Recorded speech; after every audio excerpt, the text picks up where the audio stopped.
Break के बाद भी लगातार बड़ी खबर और बड़ी कवरेज पर हम बने हुए हैं। बड़ी खबर, आज नेताजी सुभाष चंद्र बोस की जयंती है और इसी जयंती के बहाने पश्चिम बंगाल में सियासत का एक अलग रूप आपको देखने को मिलेगा।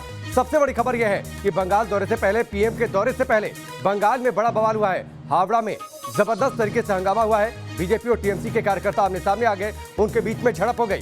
बीजेपी समर्थकों पर टीएमसी के हमले का आरोप लगा है। एक बार फिर से जमकर बवाल, बीजेपी और टीएमसी के कार्यकर्ता आमने सामने। इस हमले में कई बीजेपी कार्यकर्ता जख्मी हो गए।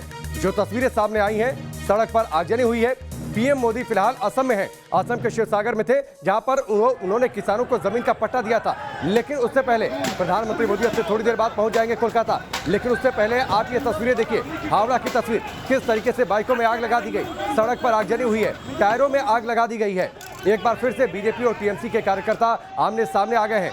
पश्चिम बंगाल में जैसे जैसे चुनाव का वक्त करीब आ रहा है, वैसे वैसे राजनीतिक हिंसा, आगजनी की घटनाएं बढ़ती जा रही हैं, चरम पर पहुंचती जा रही हैं। 3 तस्वीरें आप देखिए, हावड़ा में किस तरीके से हंगामा हुआ है, आगजनी हुई है, बाइकों को आग के हवाले कर दिया गया, टायरों में आग लगा दी गई। दूसरी तस्वीर में आप देखिए किस तरीके से वहां पर जबरदस्त तरीके से हंगामा हुआ है। बीजेपी के कार्यकर्ता बीजेपी का झंडा लेकर सड़कों पर थे चुनावी कार्यक्रम के दौरान, लेकिन इस दौरान टीएमसी के भी कार्यकर्ता वहां पर पहुंच गए। आरोप यह है कि टीएमसी के कार्यकर्ताओं ने बीजेपी के कार्यकर्ताओं पर हमला बोल दिया। यह तस्वीर आप देखिए, पश्चिम बंगाल के हावड़ा की यह तस्वीर है। कोलकाता में आज प्रधानमंत्री मोदी होंगे, लेकिन हावड़ा की यह तस्वीर जाहिर सी बात है चिंता बढ़ाने वाली तस्वीर है। चुनावी मौसम में मतदाताओं तक अलग अलग पार्टियों के कार्यकर्ता पहुंचते हैं, लेकिन जब वो पार्टी के कार्यकर्ता आपस में भिड़ जाए, इस तरीके से हिंसा होने लगे, तो लोकतंत्र में चुनाव की ऐसी तस्वीर बर्दाश्त नहीं की जा सकती है। लेकिन जब से पश्चिम बंगाल में चुनाव की बातचीत हुई, चुनाव की सुगबुगाहट होने लगी, पश्चिम बंगाल में राजनीतिक हिंसा ने जन्म ले लिया। एक बार फिर से राजनीतिक हिंसा वहां पर बढ़ती जा रही है। बिहार चुनाव के जब नतीजे आए थे, उस दौरान भी प्रधानमंत्री मोदी ने उसके जश्न के दौरान भी इस बात का जिक्र किया था कि बढ़ती राजनीतिक हिंसा देश के लिए चिंता की बात है। लेकिन उसके बाद भी राजनीतिक हिंसा का दौर थमा नहीं। बीजेपी लगातार ये आरोप लगाती रही है कि टीएमसी के लोग बीजेपी के कार्यकर्ताओं पर हमला बोलते हैं। टीएमसी को लगता है कि उसकी जमीन खिसक रही है, इसलिए वो इस तरीके की राजनीतिक हिंसा से अपनी जमीन, अपनी चुनावी बिसात को बचाना चाहती है। विरोध प्रदर्शन हुआ है, टायरों में आग लगा दी गई है। हावड़ा की ये तस्वीर है। तापस हमारे साथ जुड़े हुए हैं, हमारे सहयोगी, सीधे उनका रुख करते हैं। तापस, ये तस्वीरें कोलकाता में होंगे पीएम मोदी, लेकिन उससे पहले हावड़ा की ये तस्वीरें चिंता बढ़ाने वाली तस्वीरें हैं। इस बात की भी तस्दीक कर रही हैं कि जैसे जैसे चुनाव का वक्त करीब आ रहा है, वैसे वैसे राजनीतिक हिंसा, आगजनी की घटनाएं बढ़ती जा रही हैं।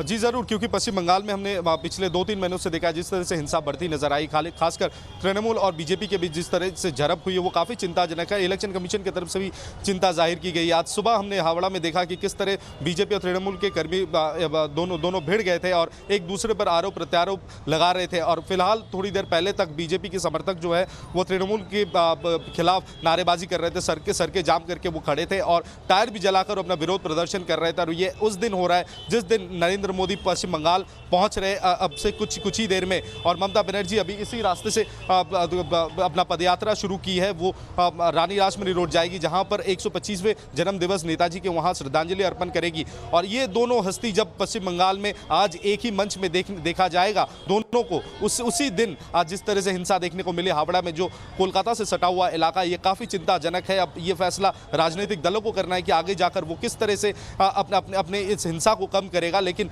जो हमें देखने को मिला पिछले 3-4 महीने से, ये आने वाले दिनों के लिए काफ़ी ज़्यादा चिंताजनक है, क्योंकि जितना हम करीब चुनाव के पहुंचेंगे, ये हिंसा में कहीं ना कहीं इजाफा देखने को मिलेगा।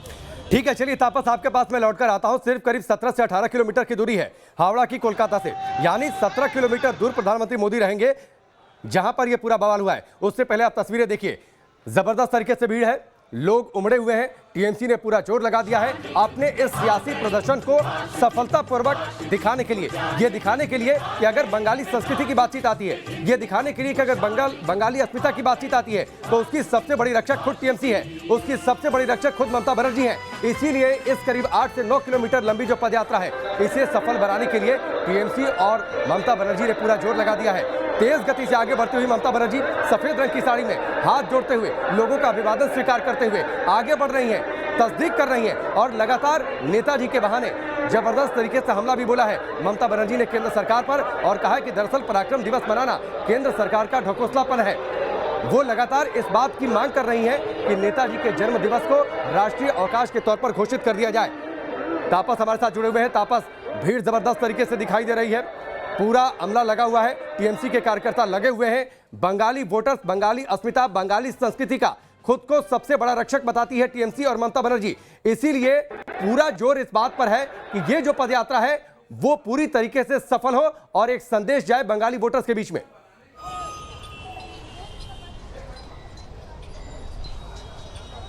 जी जरूर, क्योंकि देखिए आज 125वें जन्म दिवस है नेताजी का और ममता बनर्जी अभी शोभा बाजार क्रॉसिंग क्रॉस की है और वो आगे बढ़ती जा रही है रानी रासमणी रोड की तरफ। ये एक तरफ जैसे बंगाली अस्मिता को सामने रखना है ममता बनर्जी के लिए और उनके साथ तमाम जो विधायक हैं, सांसद हैं, मंत्री हैं, सारे चल रहे हैं और ये कहीं ना कहीं चुनाव से पहले एक बहुत बड़ा जो पब्लिक रिलेशंस या PR एक्सरसाइज कहा जा सकता है कि लोगों से संपर्क बनाना, ये एक बहुत बड़ा मौका है ममता बनर्जी के लिए और वो कहीं ना कहीं ममता बनर्जी से बेहतर शायद ही कोई पश्चिम बंगाल में जानता हो कि किस तरह लोगों के भावनाओं को इनकैश करना चाहिए। और उसी के तहत आज एक तरफ नेताजी के जन्म जयंती तो दूसरी ओर चुनाव को ध्यान में रखते हुए ये बहुत बड़ी रैली जो ममता बनर्जी अब इस समय कर रही है। थोड़ी कुछ ही देर में अब वो पहुंचेगी रानी रासमणी रोड। लोगों की कतारें दोनों तरफ देखने को मिल रही है जितना रैली आगे बढ़ता जा रहा है और ये एक शक्ति प्रदर्शन भी है कहीं ना कहीं तृणमूल के लिए, क्योंकि पिछले कुछ महीनों में जिस तरह से जिधर आपकी नजर जाएगी उधर भीड़ दिखाई देगी, उधर टीएमसी के लोग दिखाई देंगे, उधर सरकारी अमला दिखाई देगा,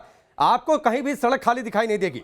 ये एक अलग किस्म का सियासी शक्ति प्रदर्शन है जिसके जरिए ममता बनर्जी ये दिखाने की कोशिश कर रही हैं कि बंगाली संस्कृति में, बंगाली सियासत में उनसे बड़ा कद का कोई नेता नहीं है। ये ममता बनर्जी की कोशिश है। और देखिए स्क्रीन के निचले हिस्से में ममता बनर्जी की पदयात्रा कैसे आगे बढ़ रही है, ये भी हम आपको रूट मैप पूरा दिखा रहे हैं। श्याम बाजार से आगे बढ़ते हुए भूपेंद्र बोस एवेन्यू, इसके बाद चितरंजन एवेन्यू, यहां पर पदयात्रा पहुंचेगी ममता बनर्जी की। इसके बाद रानी रासमणी एवेन्यू, रानी रासमणी एवेन्यू के बाद यह पदयात्रा आगे बढ़ते हुए रेड फोर्ट तक चलेगी। करीब 8 से 9 किलोमीटर की ये पूरी डिस्टेंस है।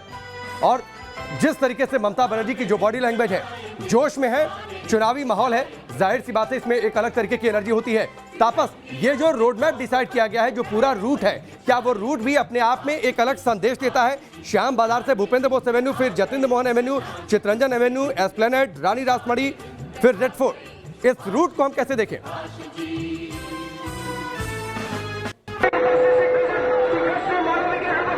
देखिए ये जो रूट बनाया गया भूपेंद्र बोस एवेन्यू से लेकर चितरंजन एवेन्यू, जिसे हम सेंट्रल एवेन्यू के नाम पर भी जानते हैं, और उसके बाद डोरिना क्रॉसिंग होते हुए रानी रासमणी रोड, इसे हार्ट ऑफ द सिटी कहा जाता है, यानी शहर के बीचों बीच ममता बनर्जी चल रही है और दोनों साइड ये काफी चौड़ा एक रास्ता है और ये शक्ति प्रदर्शन करने के लिए तृणमूल से इससे बेहतर जगह नहीं मिल सकता था। अब अगर याद रखें 21 जुलाई वो सेंट्रल एवेन्यू, वो चितरंजन एवेन्यू के एकदम मोड़ पर वो मीटिंग या रैली वो ऑर्गेनाइज किया जाता है जो जहां से आज ममता बनर्जी गुजरेगी और वहां से जो एक लंबी कतार नजर आती है वो कहीं ना कहीं दर्शाती है कि तृणमूल कांग्रेस कितनी लोकप्रिय है आज भी। और खासकर ममता बनर्जी जो जिनका नाम एक घरेलू नाम है पश्चिम बंगाल में, चाहे वो आप किसी भी राजनीतिक दल के समर्थक हो, लेकिन ममता बनर्जी के झलक देखने के लिए हर कोई बेताब रहता है। और आज रास्ते पर उतर के काफी दिनों बाद ममता बनर्जी जो इतनी लंबी एक रैली करते हुए आगे बढ़ रही है, ये लोगों के लिए भी एक काफी दिनों बाद इस तरीके से सड़क पर निकली है ममता बनर्जी एक बड़ी पदयात्रा के जरिए।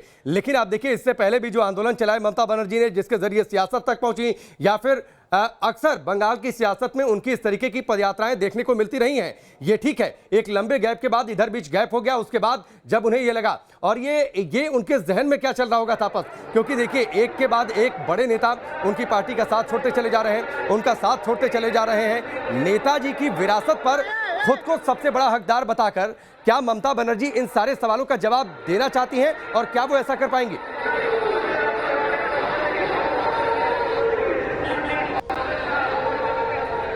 देखिए ये भीड़ जो ममता बनर्जी के पीछे चलती नजर आ रही है, ये कहीं ना कहीं ये बयान कर रही है कि ममता बनर्जी के पीछे कितना समर्थन है। क्योंकि अगर आप पिछले 2 महीने की बात देखें, अमित शाह, जेपी नड्डा की जो रैलीज हुई है अलग अलग जगहों पे, चाहे वो बांकुड़ा हो या बीरभूम हो, वहां पर जिस तरह के लोगों का कतार देखने को मिला था, कहीं ना कहीं सवाल उठाया जा रहा था। विरोधी ये सवाल कर रहे थे कि ममता की जो लोकप्रियता है उसमें वो कमती नजर आ रही है। लेकिन ममता बनर्जी अब काफी दिनों बाद सड़कों पर आने के बाद आज जो कतार ममता बनर्जी के साथ है, ये कहीं ना कहीं कहीं वही बयान करती है कि ममता बनर्जी आज भी उतने ही लोकप्रिय हैं जितना कि वो 10 साल पहले थी, जितना वो 15 साल पहले थी। और कहीं ना कहीं राजनीतिक दलों का जो भी कहना हो, ममता बनर्जी एक घरेलू नाम है और उनको हटाना सत्ते से इतना आसान शायद बीजेपी की किसी भी पार्टी के लिए इतना आसान नहीं होगा। ये कहीं ना कहीं एक शक्ति प्रदर्शन तृणमूल कांग्रेस की तरफ से भी है, ममता बनर्जी की तरफ से, और एक सीधा एक चुनौती बीजेपी को, चाहे पार्टी में कोई रहे या ना रहे, ये ममता बनर्जी की पार्टी है और ममता बनर्जी को कहा जाता है कि वही चेहरा है तृणमूल कांग्रेस का। तो उसको सामने रखते हुए लोगों का जो भीड़, जो जमावड़ा, जो कतार हमें देखने को मिल रहा है, वो एक चुनौती के तौर पर बीजेपी के पास तृणमूल कांग्रेस भेजना चाह रही कि चाहे आप जेपी नड्डा को लाओ या अमित शाह को लाओ, ममता बनर्जी की जो लोकप्रियता है वो सबसे अलग है। और पश्चिम बंगाल में ममता बनर्जी ही एक चेहरा है जो आने वाले चुनाव में बदलते दौर में और बदलते माहौल में, बदलती सियासत में ये जो लोकप्रियता की तस्वीर टेलीविजन स्क्रीन पर दिखाई दे रही है, जो भीड़ दिखाई दे रही है, ये वोट में कितना कन्वर्ट होती है ये तो वक्त बताएगा। अप्रैल मई में जब वोटिंग होगी, चुनाव होंगे, उस दौरान ये तस्वीर साफ होगी। लेकिन एक सवाल आपसे, ये तो टीएमसी का देश नायक दिवस है, बीजेपी पराक्रम दिवस मना रही है, प्रधानमंत्री मोदी अब से थोड़ी देर बाद पहुंचेंगे, उससे पहले इस तरीके का रोड शो है, एक तरीके की पदयात्रा है। इस पदयात्रा के जरिए भी पीएम मोदी को भी संदेश, बीजेपी को संदेश, उनकी टॉप लीडरशिप को संदेश। इन दोनों दिवसों में देश नायक दिवस बनाम पराक्रम दिवस, इसकी व्याख्या आप कैसे करते हैं?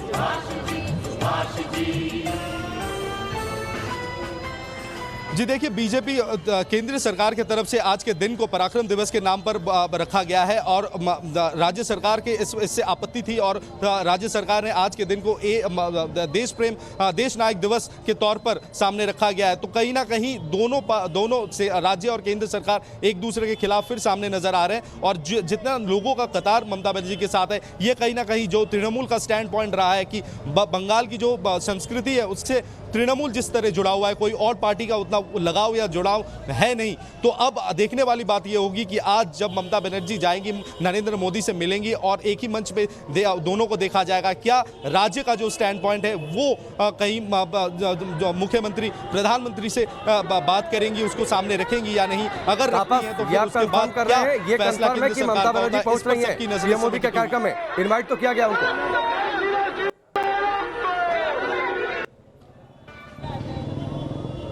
देखिए, उनको इनवाइट किया गया है लेकिन अभी भी औपचारिक तौर पर राज्य सरकार की तरफ से कोई कंफर्मेशन नहीं है कि ममता बनर्जी जाएंगी या नहीं जाएंगी। लेकिन जो प्रोटोकॉल है, ममता बनर्जी अगर कोई भी कभी भी प्रधानमंत्री किसी भी शहर में जाते हैं तो मुख्यमंत्री वहाँ मौजूद रहती हैं और जो अनऑफिशियल सोर्सेज हमें कहती हैं कि ममता बनर्जी आज विक्टोरिया मेमोरियल जाएंगी और वो वहाँ पर वो मंच पे नरेंद्र मोदी और गवर्नर जगदीप धनखड़ के साथ उन्हें देखा जाएगा। अब फैसला ममता बनर्जी, क्योंकि ऐसी नेत्री हैं कि वो अपना फैसला खुद लेती हैं, तो अब देखने वाली बात होगी कि ये रैली खत्म होने के बाद ममता बनर्जी विक्टोरिया मेमोरियल की तरफ जाती है या फिर कहीं और चली जाती है, ये देखने वाली। क्योंकि प्रधानमंत्री पश्चिम बंगाल में आए और ममता बनर्जी ना मिले, कम से कम ये पहले कभी हुआ नहीं है। और अगर आप पिछले विजिट अगर नरेंद्र मोदी की माने तो वो नरेंद्र मोदी को रिसीव करने नहीं जा पाई थी, लेकिन राजभवन में जाकर जो औपचारिकता, जो कर्टसी मीट है वो ममता बनर्जी की थी और तकरीबन आधे घंटे तक दोनों नेताओं के बीच बात हुआ था। तो उसको ध्यान में अगर रखे तो हर मुमकिन को ये पूरी तरह मुमकिन है कि ममता बनर्जी आज विक्टोरिया मेमोरियल जाए और नरेंद्र मोदी के साथ एक ही मंच पे उसे देखा जा सकता है। लेकिन फिर भी ये ममता बनर्जी है वो अपना फैसला खुद लेती है। अब देखने वाली बात ये होगी, चुनाव से पहले 2-3 महीने पहले राज्य सरकार, ये जो तस्वीरें आ रही हैं, ममता बनर्जी के पीछे सैकड़ों हजारों की संख्या में लोग हैं, पार्टी के कार्यकर्ता हैं, सरकारी अमला है, इस पदयात्रा को सफल दिखाने की कोशिश है। तापस, आपने रूट की बात की, हार्ट ऑफ द सिटी आपने जिक्र किया कि जो मुख्य पहचान है कोलकाता की, उन रास्तों के जरिए, उन केंद्रीय रास्तों के जरिए ममता बनर्जी की पदयात्रा पहुंच रही है। लेकिन विक्टोरिया मेमोरियल पर जो प्रधानमंत्री मोदी का कार्यक्रम है, विक्टोरिया मेमोरियल का अपना इतिहास, इसके साथ ही इस बात को लेकर भी चर्चा बहुत जोरों पर है कि कहीं विक्टोरिया मेमोरियल का नाम नेताजी सुभाष चंद्र बोस के नाम पर न कर दिया जाए। तो अपने अपने हिसाब से मास्टर स्ट्रोक खेला जा रहा है, मास्टर स्ट्रोक चला जा रहा है दोनों पार्टियों की ओर से।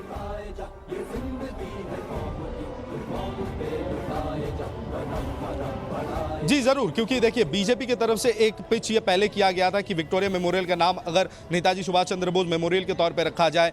उसके बाद केंद्र सरकार की तरफ से भी ये अटकलें लगाई जा रही है कि शायद आज नाम बदल भी सकता है। लेकिन अगर बोस परिवार की बात माने या राज्य सरकार की बात माने, वो नाखुश नजर आ रहे हैं। उनका कहना है कि ये जो विक्टोरिया मेमोरियल है, ये स्ट्रक्चर एक इंपीरियलिस्टिक गवर्नमेंट को सिंबलाइज करती है, यानी कि अंग्रेज जो 200 साल से ज्यादा वक्त भारत को रूल किया था, उनका बनाया हुआ स्ट्रक्चर के ऊपर जिनके खिलाफ नेताजी खुद लड़े थे, उनका नाम इस स्ट्रक्चर के साथ जोड़ा जाए, ये कहीं ना कहीं अपमान किया जाएगा नेताजी को। तो अब देखने वाली बात होगी, इस पर भी सियासत जोरों से चल रही है। हालांकि अभी भी यह पुष्टि नहीं की गई कि आज नरेंद्र मोदी विक्टोरिया मेमोरियल का नाम नेताजी सुभाष चंद्र बोस मेमोरियल रखेंगे या नहीं। अगर रखते हैं तो आने वाले चुनाव में बेशक ये एक और चुनावी मुद्दा बन सकता है तृणमूल कांग्रेस के लिए। बिल्कुल, और अपने अपने हिसाब से इस चुनावी मुद्दे को भुनाने और इसका संदेश बंगाली वोटर्स के बीच में देने की कोशिश हो रही है।